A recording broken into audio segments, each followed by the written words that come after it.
নমস্কার, 7 EPIC news নেটওয়ার্কে আপনাদের স্বাগত। আরজিকর মেডিকেল কলেজে মহিলা চিকিৎসক পড়ুয়ার নৃশংস খুনের ঘটনার তদন্তভার সিবিআই এর হাতে যাবার পর গত 15ই আগস্ট থেকে টানা 16 দিন জিজ্ঞাসাবাদের পর অবশেষে 2রা সেপ্টেম্বর সন্ধ্যায় আর্থিক দুর্নীতি মামলায় সন্দীপ ঘোষকে গ্রেপ্তার করে কেন্দ্রীয় গোয়েন্দা সংস্থা।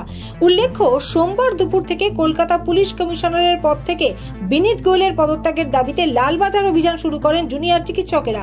তবে সন্দীপ ঘোষের গ্রেপ্তার হবার পর সাংবাদিকদের মুখোমুখি হয়ে গত 25 দিন ধরে যে জুনিয়র ডাক্তারদের আন্দোলন চলছে, এটা তাদের নৈতিক জয়, সাথে তাদের পরিবারেরও একটা নৈতিক জয় বলে জানালেন নির্যাতিতার কাকিমা। পরিবারে মা বাবা এবং আমরা পরিবারে যারা আছি সবার তরফ থেকেই আমি বলছি, এই বার্তাটা দিচ্ছি যে যেই ছাত্ররা, যেই ডাক্তাররা আজকে আন্দোলন করছে টানা 25 দিন ধরে, এটা তাদের নৈতিক জয়, সাথে আমাদের পরিবারেরও একটা নৈতিক জয়। আমরা মনে করছি যে আমরা বিচার ঠিক পথে এগোচ্ছে এবং আমরা সুবিচার পাবো। সিবিআই প্রতি আস্থা আছে? হ্যাঁ, নিশ্চয়ই আস্থা আছে। মনে হয় কি এবার আরো রাঘব বোয়ালরা ধরা পড়বে? হ্যাঁ, তা তো নিশ্চয়ই, আমরা তো সেই আশাই রাখছি যে রাঘব বোয়াল ধরা পড়বে। অবশ্যই একজন ধরা পড়েছে, এরপর আরো নাম আসবে, আমরা সেই অপেক্ষাতেই দিন গুনছি। এটা কি এখন আগে হওয়া উচিত ছিল?